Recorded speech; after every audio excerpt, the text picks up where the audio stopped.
샬롬. 8월 28일 매일 성경 말씀 묵상 주님의 이름으로 시작합니다. 오늘은 시편 130편과 131편을 봅니다. 130편입니다. 여호와여, 내가 깊은 곳에서 주께 부르짖었나이다. 주여, 내 소리를 들으시고며 나의 부르짖는 소리에 귀를 기울이소서. 여호와여, 주께서 죄악을 지켜보실진대 주여, 누가 서리이까? 그러나 사유하심이 주께 있음은 주를 경외하게 하심이니이다. 나 곧 내 영혼은 여호와를 기다리며 나는 주의 말씀을 바라는도다. 파수꾼이 아침을 기다림보다 내 영혼이 주를 더 기다리나니 참으로 파수꾼이 아침을 기다림보다 더하도다. 이스라엘아, 여호와를 바랄지어다. 여호와께서는 인자하심과 풍성한 속량이 있음이라. 그가 이스라엘을 그의 모든 죄악에서 속량하시리로다. 아멘. 시편 131편입니다.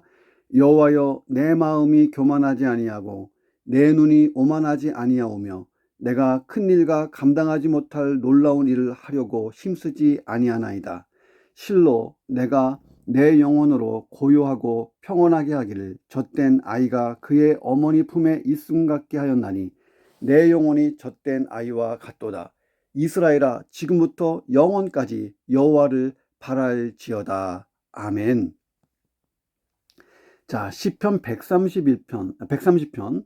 자, 이것은 성전 순례 시편 중에 11번째입니다. 그러니까 성전 순례 시편은 시편 120편부터 134편까지예요. 성전에 오르고 내리고 하면서 예루살렘에 올라가고 내려오고 이러면서 불렀던 감사, 또 회개, 또 그 간구, 탄원, 또 하나님께 영광 돌리는 그런 시들입니다. 시인 자신과 민족의 죄악을 통회하면서 사죄와 구속을 간절히 부르짖는 이 참회기도 시에 속합니다. 성전 순례 시편 중에서도. 자, 그래서 이 시의 배경은 아마도 이스라엘이 하나님 앞에 범죄함으로 말미암아 징계를 당해서 바벨론에 멸망당하고 온 백성이 포로로 끌려가 생활했던 그 바벨론 포수기에 그 70년 기간 동안에 어떤 익명의 시인에 의해서 지어졌을 것으로 추정이 됩니다. 자, 그 익명의 시인이 이 시를 적고 이 시가 참 중요하고 의미가 있어서 많은 사람들이 성전을 오르고 내리고 하면서 이 참회 기도의 시로 사용했다는 거예요. 자, 그리고 또 하나, 시편 131편은 성전 순례 시편 중 12번째인데, 자, 순례자가 여호와 앞에서 신앙인으로서 겸손을 다짐하고 마음의 평온을 노래한 감사 예배시예요. 자, 저자는 다윗입니다. 131편.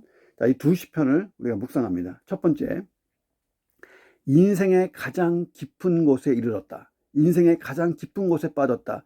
인생의 가장 깊은 어떤 어둠 속에 있다. 캄캄한 절벽 같은 곳에 있다. 자, 그 자리는 원망과 한탄의 자리가 아니라 기도의 자리가 되어야 한다. 그것이 살 길이라는 거예요. 자, 1절 보세요. 여호와여, 내가 깊은 곳에서 주께 부르짖었나이다. 자, 시인은 깊은 곳이라고 얘기해요. 그 바닥을 헤아릴 수 없을 정도로 깊고 아주 신비한 해연 혹은 어떤 골짜기 같은 그런 표현입니다. 자, 이것을 좀 더 상징적으로 보면 시인이 당면했던 심한 고통과 압박을 여기에 비유한 거예요. 여호와여, 내가 깊은 곳, 여기서 이 깊은 곳에서 주께 부르짖나이다. 자, 시인은 인간이 당하는 가장 곤란한 지경에 처해 있습니다. 주위를 둘러봐도 아무것도 보이지 않는 깊은 흑암 가운데서 하늘을 바라보고 부르짖는 거예요. 자, 부르짖었나이다. 완료형으로 사용되어 있어요. 현재의 순간까지 계속되어서 오랜 세월 부르짖어 왔던 경험을 의미합니다. 그러니까 시인은 깊은 고통 중에 오랜 시간 자기의 문제를 내어놓고 하나님께 부르짖어 왔다 하는 것을 지금 말하고 있는 거예요. 사실 인생이라는 것이 어느 누구에게도 쉽지 않다는 거예요. 돈을 많이 가졌든 적게 가졌든 행운을 타고났든 못 타고났든 건강하든 건강하지 않든 두뇌가 비상하든 둔하든 그 어떤 조건과 상관없이 이 고난이라는 것은 어떤 사람, 어떤 인생도 예외가 없고 피해가지 못하는 것이라는 거예요. 하나님의 선택된 백성 이스라엘도 예외는 아니었고 이 하나님의 사람이었다고 경건한 사람이었던 이 시인도 예외가 아니었어요. 자, 그런데 이 고난은 예외가 아닌데 고난을 대처하는 모습은 각양각색이에요. 자기 운명으로 여기고 받아들이는 사람도 있고, 자기 힘으로 헤쳐나가겠다고 발버둥 치는 사람도 있고, 자포자기해서 비관과 원망으로 살아가는 사람들도 있습니다. 시인은 얘기하는 거예요. 믿음의 사람이라면 그런 깊은 시름과 고통 가운데서 전심으로 하나님을 바라보고 부르짖는다 라고 말하면서 본인은 부르짖고 있는 거예요. 왜냐하면 2절에 보니까 시인이 기대한 대로 하나님은 부르짖는 소리에 귀를 기울이시는 분이기 때문에 그렇게 해야 된다는 거예요. 인생의 깊은 곳, 여기야말로 내가 하나님을 가장 깊이 만날 수 있는 곳이기도 하다는 것입니다. 요나 보세요. 요나는 스올의 뱃속에서 내가 기도했다. 스올의 뱃속에서, 이 지옥 같은 이 물고기 뱃속에서 기도했어요. 거기서 요나가 하나님을 깊이 만나죠. 내 인생에서 경험할 수 있는 가장 깊은 곳을 만났다면 이곳이야말로 하나님을 바라보며 간절히 기도하는 기도의 자리가 되고, 그 기도의 자리로 삼고 실천할 때에 인생이 확 바뀌는 거예요. 시인은 자신의 이 고통을 넘어서서 민족적인 고통을 가지고 하나님께 나아갔어요. 자신의 문제인과 동시에 이게 민족의 문제고 민족의 고통이었기 때문에 하나님께 나아갑니다. 그러니까 물론 시인은 바벨론으로 포로로 끌려가서 얼마나 척박하고 어려운 삶을 살았겠어요. 더 나아가서 나만 그런 게 아니라 우리 민족 자체가 흩어지고 이 엄청난 고난을 당하고 있잖아요. 이 두 가지를 묶어서 이 기도를 한 것입니다. 나의 기도가 나 자신을 넘어가야 돼요. 내 가정, 교회, 이웃, 민족의 고통을 가지고 하나님께 기도할 수 있는 사람, 정말 그가 진정한 기도의 사람이고 진정한 신앙인이고 진정한 민족주의자고 애국자고 정말 하나님의 백성이고 하나님의 사람 아닌가 합니다. 이 아침에 기도가 내 인생의 가장 깊은 곳에서 드리는 기도, 나를 넘어서서 내 가정과 이웃과 우리 민족이 가지고 있는 가장 깊은 고난, 가장 깊은 곳, 거기에서부터 하나님께 한 간절한 부르짖음이 내 입에서 나오는 위대한 기도의 아침 되기를 주의 이름으로 축원합니다. 두 번째, 구원의 은혜를 절감한 사람, 구원의 은혜를 깊이 체험한 사람은 하나님을 경외하는 신앙을 가지고 거기서부터 더 성숙하는 거예요. 3절에 보세요. 여호와여, 주께서 죄악을 지켜보시면 누가 주님 앞에 설 수 있습니까? 아무도 없어요. 자, 우리가 과거에 지은 죄들을 하나도 남김없이 기록으로 보관하시면서 생각날 때마다 하나씩 들추어서 책망하시고 벌을 내리시면 이 하나님의 책망과 벌을 견딜 사람이 아무도 없다는 거예요. 자, 그런데 시인이 이렇게 질문하는 이유가 뭐예요? 하나님이 우리의 죄를 그렇게 처리한 분이 아니다 하는 것을 강조하는 거예요. 여호와여, 주께서 죄악을 지켜보시면 누가 주님 앞에 설 수 있습니까? 아무도 없습니다. 그러나 우리 하나님은 그런 분이 아니잖아요 라고 기도한 거예요. 자, 회개하는 자의 죄를 완전히 지워주시고 도말하시고 아무것도 기억하지 않는다. 시편 51편에 써 있잖아요. 하나님께서 그렇게 죄를 처리하시는 이유가 있어요. 용서를 위한 용서가 아닙니다. 자, 시인은 4절에서 이렇게 얘기해요. 그렇게 함으로써 주를 경외하게 하심이니이다. 자, 하나님이 죄를 용서해 주시는 까닭, 우리의 죄를 기억하시지 않는 까닭, 그 이유는 뭐냐면 우리 인생으로 하여금 하나님의 용서를 통해 하나님의 은혜를 깊이 깨닫고 마지막으로 하나님을 경외하는 삶을 살게 하기 위해서 그렇게 하신다는 거예요. 자, 그러므로 죄에 대해 완전한 자유를 얻었으면 방종과 나태와 영적인 게으름으로 살 수가 없다는 거예요. 아직도 내가 죄 용서함을 받고도 그렇게 산다면 하나님의 죄의 사유하신 가운데 들어온 사람이 아니라는 거예요. 제대로 회개한 사람이 아니고 용서를 제대로 경험한 사람이 아니라는 거예요. 왜냐하면 하나님의 용서는 하나님을 향한 인간의 경외와 경배를 동반하게끔 만들기 때문에 그렇습니다.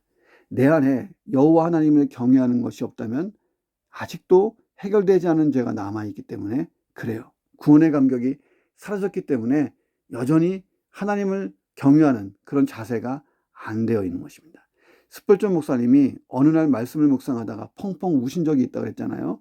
이유는 뭐냐면 어제까지도 있었던 구원의 감격이 오늘 내 안에서 사라졌기 때문에 우시는 거예요. 말씀 묵상이 안 되는 거예요. 여러분 그런 경험 해보셨어요? 내 안에 구원의 감격, 감사, 은혜에 대한 충만한 감사, 이게 사라지면요 하나님을 경외하는 마음도 식어지고 그러면 말씀 묵상도 안 되고 예배가 밋밋하고 교회 가기가 힘들고 모든 게 다 의욕이 떨어지는 거예요. 오늘도 우리가 묵상해야 될 것은 뭐냐면 내가 구원받은 이 사실에 대한 감사와 그리고 앞으로 천국에 들어갈 거에 대한 소망과 예수 재림 때에 나를 반기실 그 주님의 따뜻한 그 만남과 뭐 이런 것들을 마음속에 계속 새기고 감사하는 거예요. 자, 그래서 하나님을 경외하는 신앙, 이게 신앙의 가장 근본인데 하나님을 경외하는 그 신앙을 가지기 위해서는 구원의 감격이 아주 날마다 새로워야 되고 그 다음에 죄 가운데 머물지 않고 하나님께 용서받은 그 감사, 내가 구원받은 그 감사, 죄 용서함을 받은 감사, 그런 하나님의 은혜에 대한 감사가 여호와를 경외하는 신앙을 유발하고 그 신앙이 있을 때 가장 근본적으로 내 신앙은 부흥하고 삶이 바뀌는 것입니다. 자, 그런 신앙 한번 새롭게 가져보시기를 주의 이름으로 축원합니다. 세 번째, 하나님의 말씀에 기초한 기도. 이것은 기도 응답의 가장 정확한 비결이라는 거예요. 5절 보세요. 나 곧 내 영혼은 여호와를 기다립니다. 나는 주의 말씀을 바라고 있습니다. 문자적인 의미는 이런 거예요. 내가 주의 말씀 안에 내 소망을 두었습니다. 그 말은 뭐냐면 주의 말씀이 반드시 이루어질 줄로 나는 믿고 기다립니다. 이런 뜻이거든요. 자, 여기서의 말씀은 뭐냐면 이스라엘 백성에게 베푸신 하나님의 언약을 의미해요. 하나님의 약속. 시인은 이스라엘의 모든 죄를 사하시고 그들을 구원하실 것이라는 분명한 언약의 근거에서 하나님의 모든 자비와 은혜를 소망하고 있어요. 그러니까 이 시인이 그 선지자들의 어떤 메시지, 그 전에 어떤 모세 오경이라든지 아니면 기타 이스라엘의 역사서들을 통해서 역사를 통해서 듣고 배웠을 거 아니에요. 하나님이 때리시지만 싸매시고 구원의 은혜를 주시고 회복시켜 주시는 그 하나님, 그 약속의 근거에서 하나님의 자비와 은혜를 기다리는 거예요. 소망하는 거예요. 자, 그렇게 보면 시인의 끊임없는 부르짖음과 간청이 전혀 인간적인 욕심과 의지에 따라 이루어진 게 아니다. 분명한 하나님 말씀의 근거에서 기도한 것이다 하는 거예요. 시인은 과거에 하나님께서 자기 민족에게 하신 말씀을 붙들고 그 약속의 말씀을 붙들고 거기에 기초해서 기도하고 있다는 거예요. 그는 믿었어요. 하나님의 말씀은 그 자체가 예외 없이 모두 그대로 성취된다는 거예요. 자, 시인은 기다려요. 하나님의 말씀대로 이루어질 그날 그 말씀에 기초하여 기도한 것들이 이루어질 그날을 기다리는 거예요. 우리도 마찬가지잖아요. 내가 세상 끝날까지 너희와 함께 있으리라. 주님 말씀하셨죠. 지금도 저와 함께 하시죠. 그 약속은 주님 오실 때까지 영원한 것이죠. 내가 주님을 만나는 그날은 더 이상 이 약속이 필요가 없어요. 왜냐하면 함께 하실 거라는 약속이 아예 영원히 이제 응답이니까요. 주님 만나면 그 전까지는 나와 함께 하실 거예요. 이 험한 세상에서. 그래서 오늘도 주님이 나와 함께 하실 것을 믿고 기도합니다. 하나님, 제 인생의 현장에 들어와 주십시오. 이런 상황입니다. 이렇게만 기도할 수 있잖아요. 자, 시인이 기다리는데 이렇게 기다려요. 6절 보세요. 얼마나 멋있는지 몰라요. 파수꾼이 아침을 기다림보다 내 영혼이 주를 더 기다리나니 참으로 파수꾼이 아침을 기다림보다 더하도다. 얼마나 간절히 기다리는지 몰라요. 저도 국방부에서 이 군복무할 때에 새벽에 4시부터 6시까지 근무할 때가 있어요. 경계 근무. 야, 그러면 5시 정도 좀 넘어서면 이제 이 빛이 밝아지기 시작하거든요. 그 아침이 기다려지는 거예요. 그래 6시에 교대하는 사람이 오잖아요. 예. 얼마나 그 파수꾼이 아침을 기다릴까요? 근데 그거보다 더 내 영혼이 주님이 오시길, 주의 일을 기다린다는 거예요. 참 아름답고 멋진 표현이에요. 이 구절을 한 번쯤 외워두면 참 좋습니다. 자, 그런 기다림에는 하나님에 대한 확신이 있는 믿음이 담겨 있죠. 하나님에 대한 확신이 있는 믿음. 하나님을 확신하기 때문에 하나님이 하신 말씀도 확신 있게 붙들고 기다리는 거예요. 시인은 자신의 경험과 이 기도를 민족적으로 확대해서 권합니다. 이스라엘아, 여호와를 바라보자. 여호와께서는 인자하심과 풍성한 속량이 있음이라. 그가 이스라엘을 그의 모든 죄악에서 속량하실 것이다. 자, 이제 하나님이 우리를 용서하시고 회복시켜 주신다는 거예요. 하나님의 인자하심, 다시 말하면 헤세드, 즉 다함이 없는 사랑을 그는 믿었다는 거예요. 풍성한 구속, 하나님이 용서하지 못하고 구속하지 못할 죄가 없다라는 표현이에요. 그 어떤 죄인도 하나님의 인자하심을 의지하면 구속하여 주신다는 거예요. 예수님 옆에 강도가 구원받은 거 봐요. 오늘도 우리는 구속의 은총이 계속되기 때문에 풍성한 삶을 누릴 수 있는 것입니다. 오늘도 이 구속의 은혜를 찬양하며 하나님이 내게 말씀하시고 내게 약속하신 것이 이루어지는 것이 파수꾼이 아침을 기다림보다 더 간절하게 소망하면서 그 약속을 확실하게 믿고 붙들고 인내하면서 그 말씀이 성취되기를 기다리면서 찬양하며 하루를 사시기를 주의 이름으로 축원합니다. 이제 131편을 묵상합니다. 자, 넷째, 겸손한 마음은 상황에 따라 바뀌지 않아야 된다는 거예요. 겸손한 마음이 성도의 참 기본이에요. 하나님을 믿는 사람의 기본인데 상황에 따라 바뀌지 않는 것, 이것은 정말 신앙의 거장이 되는 것입니다. 131편 1절 보세요. 여호와여, 내 마음이 교만하지 아니하고 내 눈이 오만하지 아니하오며 내가 큰 일과 감당하지 못할 놀라운 일들을 하려고 힘쓰지 아니합니다. 다윗의 고백이에요. 자, 성경에 등장하는 인물 중에 가장 위대한 신앙의 사람이고 위대한 인품의 소유자 중 한 사람이 다윗입니다. 자, 그런 평가가 가능한 이유가 뭡니까? 다윗은 기본적으로 겸손한 사람이었어요. 사람이요, 처지가 바뀌고 형편이 바뀌고 위치가 바뀌면 당연히 교만해지잖아요. 사울은 이 문제에 있어서 실패한 거예요. 겸손해야 되는데 원래 그런 사람인데 교만해졌어요. 그래서 사울은 버림받은 거예요.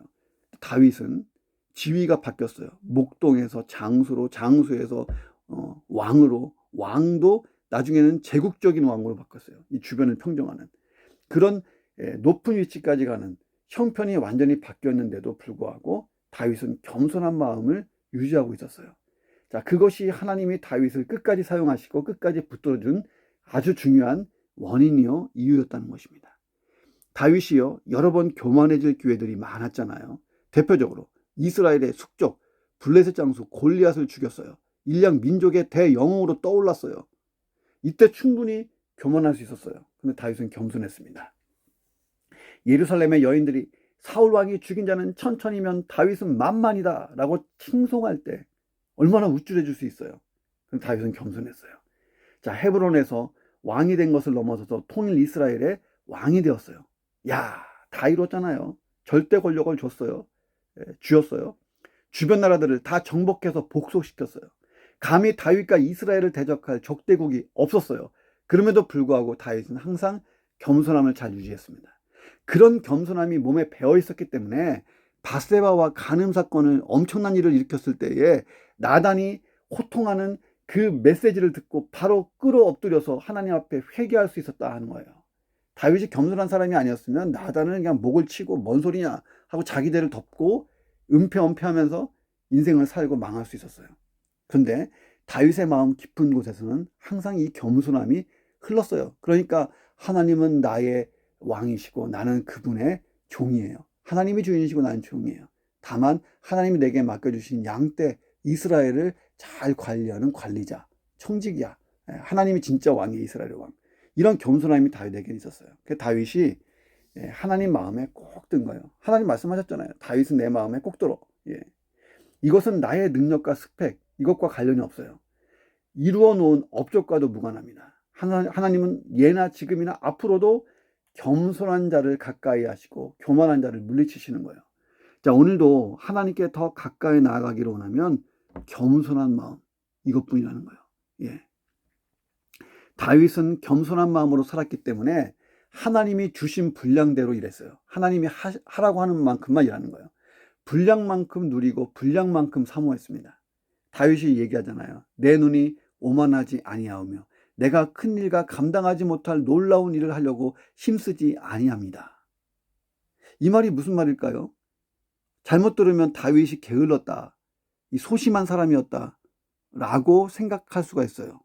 내 눈이 오만하지 않아서 내가 큰 일과 감당하지 못할 놀라운 일을 하려고 힘쓰지 아니합니다. 게으른 사람인가? 소심한 사람인가? 자, 이 말이 아니에요. 자, 성경에서 다윗만큼 대단한 업적을 이룬 사람이 또 얼마나 있어요. 이 말은 하나님이 허용하신 일들을 힘껏 감당하고 그 이상은 생각하지 않았다는 것. 다시 말해서 하나님이 하시는 것보다 앞서가지 않았다는 고백이에요. 자, 우리의 비극이 뭡니까? 하나님이 허용하시는 것 이상으로 뭘 하려고 자꾸 스탠스를 취하는 거예요. 자, 그래서 다른 사람과 비교해요. 왜 저 사람은 저만큼 해? 그래, 난 쟤보다 더 많이 해야지 하나님이 기뻐하실 거야. 저 사람이 2명 전도해, 난 4명 전도할 거야. 저 사람이 저만큼 일해, 나는 이만큼 일해야 돼. 내 스스로 막 목표를 설정하고 하나님을 감동시키려고 스스로 노력해요. 근데 그것이 잘 안 되면 열등감을 가져요. 나 스스로 비참하다고 생각해요. 다윗은 얘기하는 거예요. 겸손함이 있었어요. 하나님이 내게 주신 것 분량만큼 나는 일하고, 또 하나님이 말씀하시지 않으면 더 나아가지 않은 거예요. 그냥 머물러 있는 거예요. 그 안에서 평안없고 하나님을 찬양하고 하나님 안에서 고요한 평온을 누리는 거예요. 자, 이룬 것을 가지고 잘난 체 하지도 않아요. 왜? 나는 종이니까 당연히 한 거예요. 자, 그런 자세로 주님 안에서 평안하게 내게 주신 사명을 잘 감당해 보시고, 그 사명 감당하면서 참 즐겁고 평안한 인생 되시기를 주의 이름으로 축원합니다. 5번째, 욕심이 사라져야 평온은 시작된다 하는 거예요. 다윗은 욕심이 없는 마음의 평온한 상태를 이렇게 비유했어요. 실로 내가 내 영혼으로 고요하고 평온하게 하기를 젖된 아기가 그의 어머니 품에 이슴 같게 하였나니 내 영혼이 젖된 아이와 같도다. 자, 하나님 품 안에 있는 것으로 만족하게 되는 영적인 고요함 그리고 평온함을 이렇게 묘사한 것입니다. 자, 젖된 아기가 어머니 품에서 고요하게 평온하게 잠든 모습을 생각해 보세요. 세상에서 그처럼 행복한 얼굴도 없어요. 저도 아들을 키울 때 이 분유를 먹이잖아요. 잠깐 안고 있어요. 얘가 푹 자요. 자다가 기분이 좋았는지 웃어요. 웃고 평안하게 잠잡니다. 그렇게 잠든 아기는 가끔 행복에 겨워 방금방금 웃잖아요. 그 모습은 너무너무 이뻐요. 자, 그런데 하나님을 믿고 산다는 내가 그런 고요함과 이 평온함이 자주 일어나야 되는데 그렇지 않은 이유가 뭐냐? 욕심 때문에. 욕심. 전지전능하신 하나님, 선하신 하나님을 의지한다고 하지만 실제로 다른 것을 더 의지하기 때문에 조바심이 나는 거예요. 왜 이게 빨리빨리 안 올라? 왜 이게 빨리빨리 이게 더 안 들어와? 막 이렇게 불안하고 초조한 거예요. 이 평강과 안식이 없어요. 다윗은 모든 것을 가진 사람이에요. 자, 그런데 그는 그 모든 것보다 하나님을 더 의지했어요. 자, 그래서 전쟁을 하든지 나라를 운영할 때 어떤 어려움이 있든지 주변국이 자기를 공격하려고 한다든지 어떤 상황에서도 다윗은 흔들리거나 요동하지 않았습니다. 자, 그가 하나님 안에서 고요함과 평온함을 얻기 전까지는 절대적 평안이 없었다고 고백해요. 하나님 안에 온전히 들어갔을 때, 하나님을 완전히 의지했을 때에 절대적 평안이 일어났다고 고백하는 거예요. 자, 그리고 그가 사랑하는 백성들을 향해서 이렇게 외치는 거예요. 이스라엘아, 지금부터 영원까지 여호와만을 바라라. 거기에 답이 있다. 고요함과 평온함이 있다. 마치 젖된 아기가 평온하게 잠드는 것처럼, 방긋방긋 웃는 것처럼, 엄마의 품에 있는 젖된 아이처럼 하나님의 품 속에 있어라. 하나님만 바라라. 그것이 진정한 평안이다. 하나님이 주시는 것 이외에 뭘 하려고 하지 마라. 욕심 부리지 마라. 자, 오늘도 하나님을 바라보며 하나님이 내게 주신 분량을 잘 채우면서 열심히 일하고, 그 다음에 주님 주시는 평안으로 또 하루를 마감하면서 깊은 잠을 자고, 그런 복된 인생 되기를 주의 이름으로 축원합니다. 하나님, 인생의 가장 깊은 곳이 내 인생에 찾아왔다면 그 자리는 원망과 탄식의 자리가 되지 않게 하시고 기도의 자리가 되어서 하나님을 깊게 만나고 내 신앙이 한번 점프하는, 변화되는, 근본적으로 내 영혼이 갈아엎어지는 하나님, 영혼의 부흥, 하나님이 또 다른 일을 위한 도약의 발판되게 도와 주옵소서. 인생의 가장 깊은 곳은 하나님의 허영 범위 안에 있는 것입니다. 하나님을 의지하고 일어나게 도와 주옵소서. 구원의 은혜의 날마다 감격하며 하나님을 경외하는 삶을 살게 하시고 내 안에 죄악의 요소가 사라지게 하시며, 하나님 구원의 은혜가 날마다 감격적으로 내게 흘러넘쳐서 하나님을 향한 경외의 마음이 흐트러지지 않게 하시고, 하나님 그래서 말씀에 기초한 기도를 드리게 하시며 겸손한 마음으로 살게 하셔서 하나님 상황에 따라 요지부동하지 않게 하셔서 진정한 평안, 진정한 고요함, 진정한 기쁨이 내 안에 충만하게 역사해 주옵소서.